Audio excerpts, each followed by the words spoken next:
tomar esta misma transformada de Fourier de acá, ¿ya? Esta se llama la transformada de Fourier, perdón, esto se llama la CTFT, la transformada de Fourier de tiempo continuo. Cuando yo hago esta, cuando tengo esta cosa acá, y yo me paso a X, y fíjense, ahora es X de F minúscula, no es F mayúscula. Esta la obtengo a través de la DTFT. La DTFT es la transformada de Fourier de tiempo discreto. Esto es otro objeto matemático más. No tiene nada que ver con ese. O sea, tiene que ver con ese, tienen relación, pero no es el mismo. Y me permite llegar a mí al mundo de la frecuencia. Esta frecuencia, F, es una frecuencia normalizada que está entre menos un medio y un medio. ¿Por qué? Porque esa frecuencia F se obtiene como la frecuencia absoluta dividido por la frecuencia de muestreo. ¿Ya? Y con esta frecuencia F tomo valores entre menos un medio y un medio, ustedes se van a dar cuenta entonces de que si ustedes muestran una frecuencia F sub S, entonces cualquier valor más allá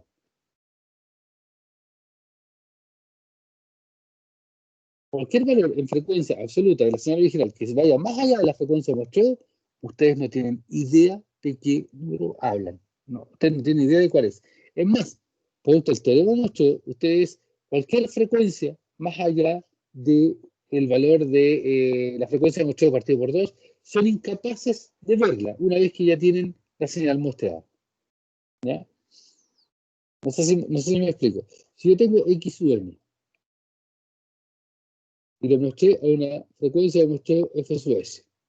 Tengo todas estas cosas. Entonces tengo el vector con las muestras y tengo aquí el F sub S que es el inverso del T sub S.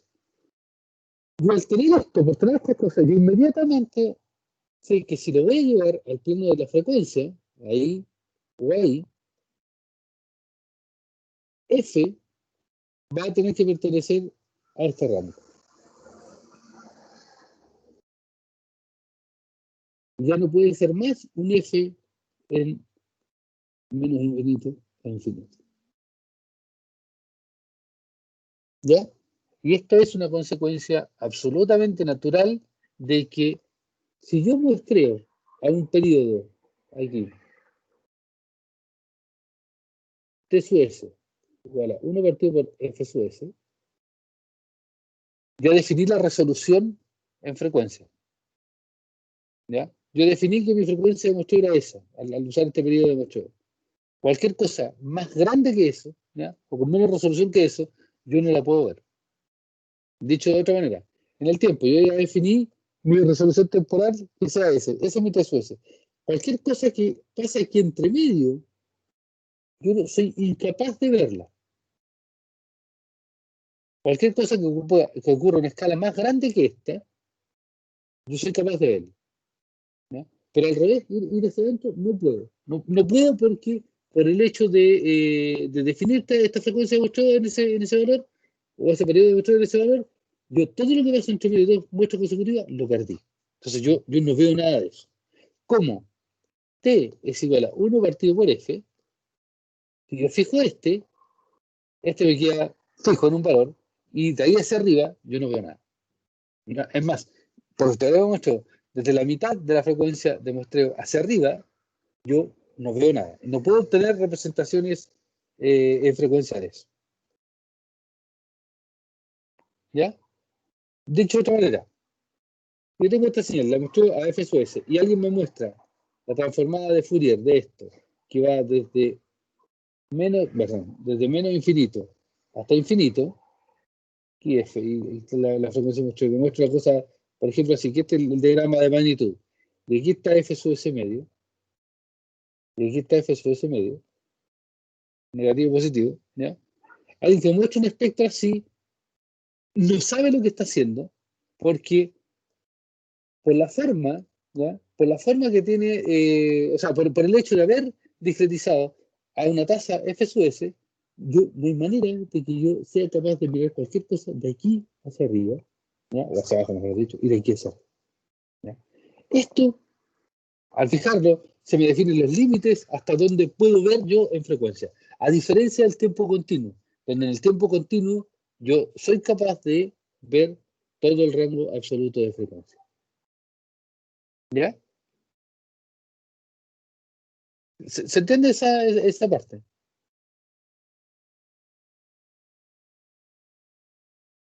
Sí. ¿Perdón? Sí, se entiende, se entiende. Ahora, lo otro es que el proceso de muestreo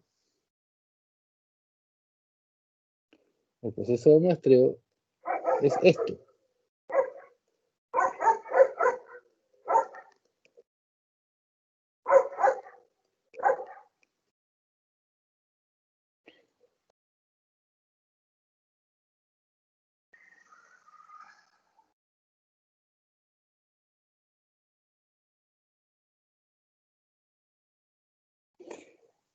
El muestreo es una multiplicación entre mi señal continua y un tren de impulsos.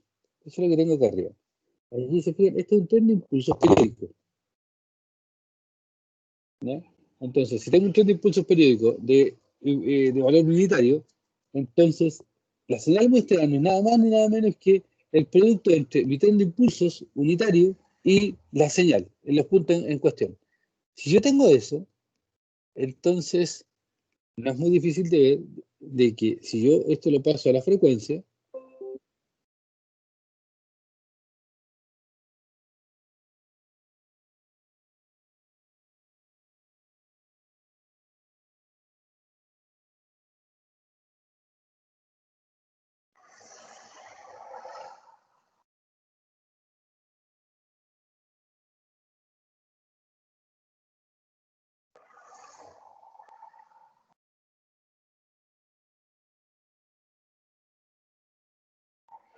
si yo lo paso a la frecuencia, me pasa esto de aquí. Producto en el tiempo, ustedes saben esto de sistemas lineales, producto en el tiempo en frecuencia son convoluciones. La convolución entre estas dos cosas es el XCF menos N de 3, ¿ya? Pero con una sumatoria.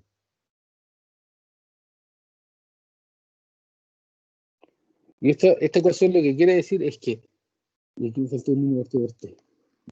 Lo que quiere decir es que el espectro de una señal muestreada es exactamente igual al espectro de la señal original, pero existe un número infinito de copias que están alojadas o centradas en múltiplos enteros de la frecuencia de muestreo, y que todas estas múltiples copias se traslapan o se solapan o se suman entre sí. Eso quiere decir lo siguiente: que este es mi espectro original, producto del muestreo, entonces este espectro original se va a repetir en múltiplos enteros de la frecuencia de muestreo. Y como es una sumatoria de estas cosas, entonces lo que yo voy a obtener como espectro resultante es todo esto. ¿Ya? Hay un factor de escala que es 1 partido por t. Esto tiene dos implicancias. Primero, cuando yo hago bien el muestreo, o sea, cuando yo mantengo que la frecuencia de muestreo es mayor que 2 veces la frecuencia máxima, en este caso lo que tengo aquí para las letras que se usan acá, yo tengo que 2 omega, h es 2pi por fh, ¿ya? Y omega es igual a 2pi por f. Entonces, en este caso de acá, lo que yo tengo aquí es que fh es menor que, perdón, la frecuencia de muestreo es menor que 2 veces fh. ¿Ya? Si esto ocurre así, entonces, les voy a llamar un poco la unidad aquí. En esta parte de aquí, ahí, está f sub s partido por 2. Aquí está f sub s partido por 2. Aquí está f sub s negativo, negativo. Y aquí está f sub s. ¿Ya?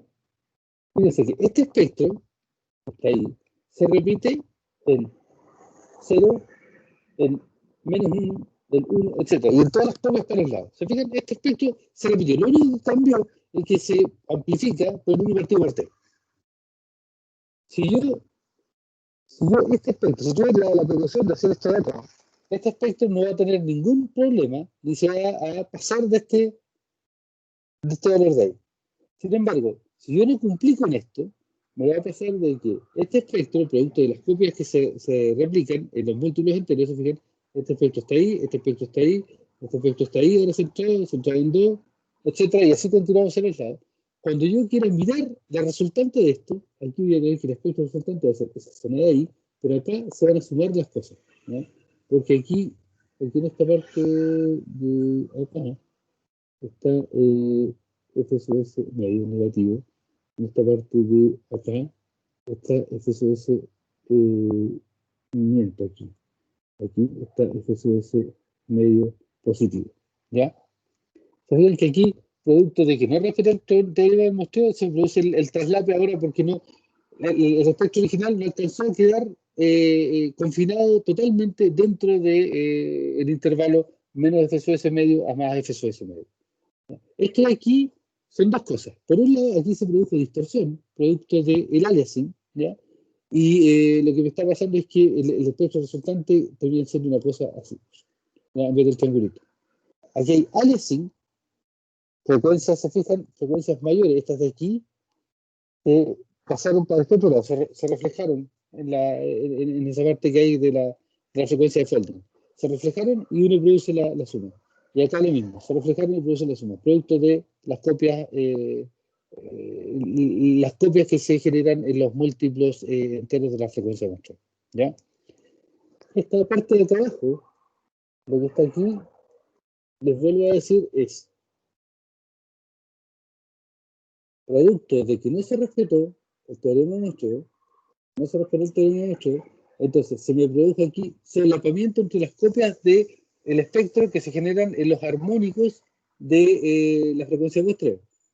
Y ese trasladamiento de los espectros, esto de aquí es producto de, es el producto del aliasing. La resultante en este caso particular es que se produce distorsión.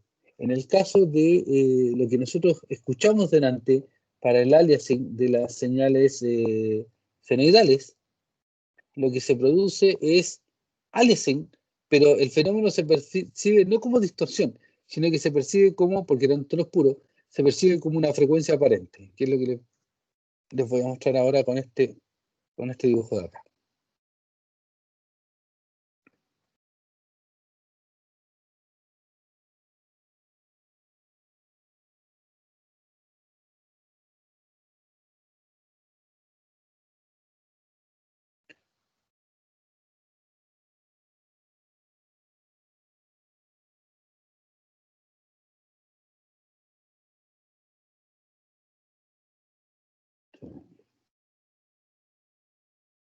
Esta cosa.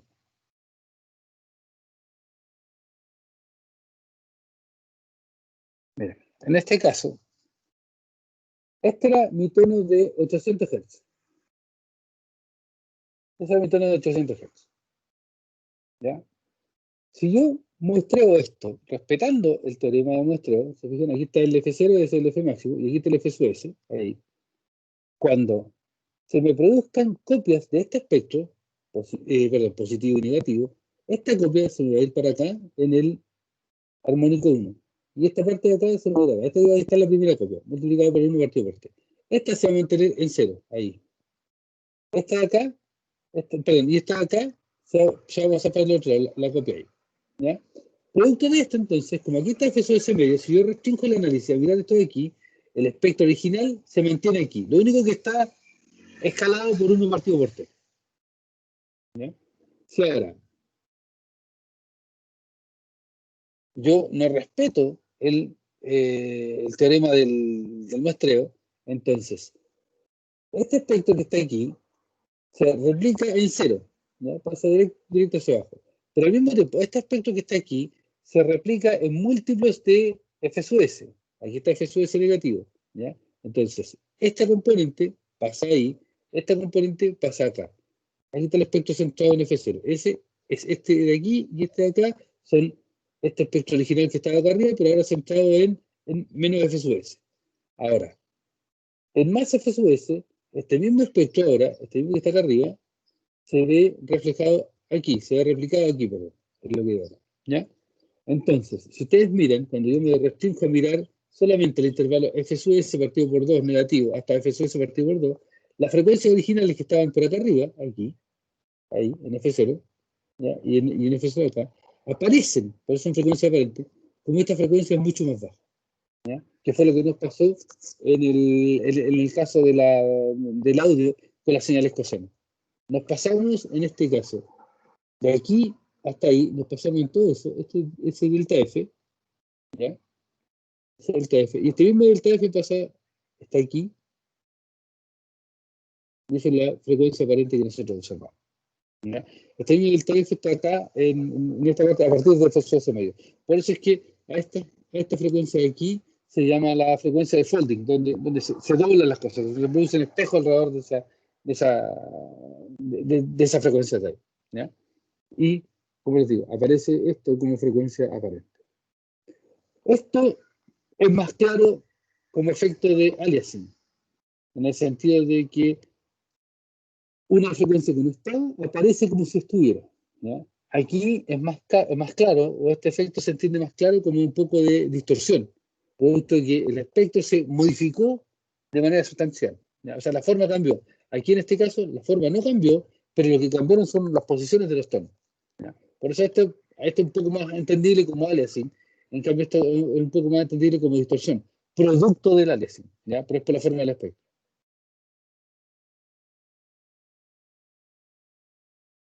Esto es lo que ustedes más o menos debieron o pudieron haber estudiado con la cápsula que le dejé y sobre lo que se entiende por espectro en el contexto del curso, ¿ya? No sé si hay alguna consulta.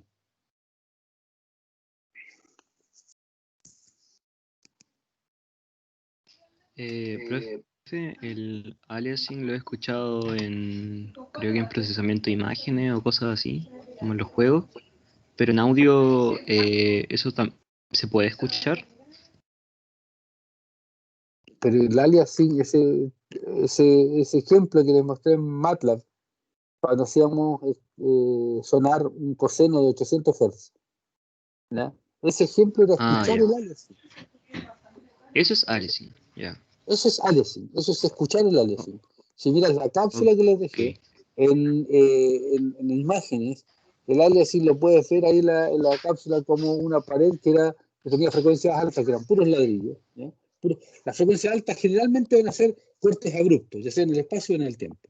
En ese caso, el producto que se haya mostrado mal en el espacio, los ladrillos aparecen como con unas ondas encima, que es lo que se llama efecto Gibbs, ¿ya? Y eso se produce en el tiempo igual. Ya, ahora caché. Muchas gracias, profe.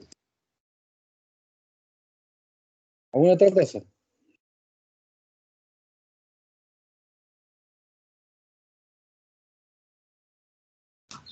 La verdad es que es harta información para procesar. Sí, eso estaba pensando yo. Y lo que les quería pedir es lo siguiente.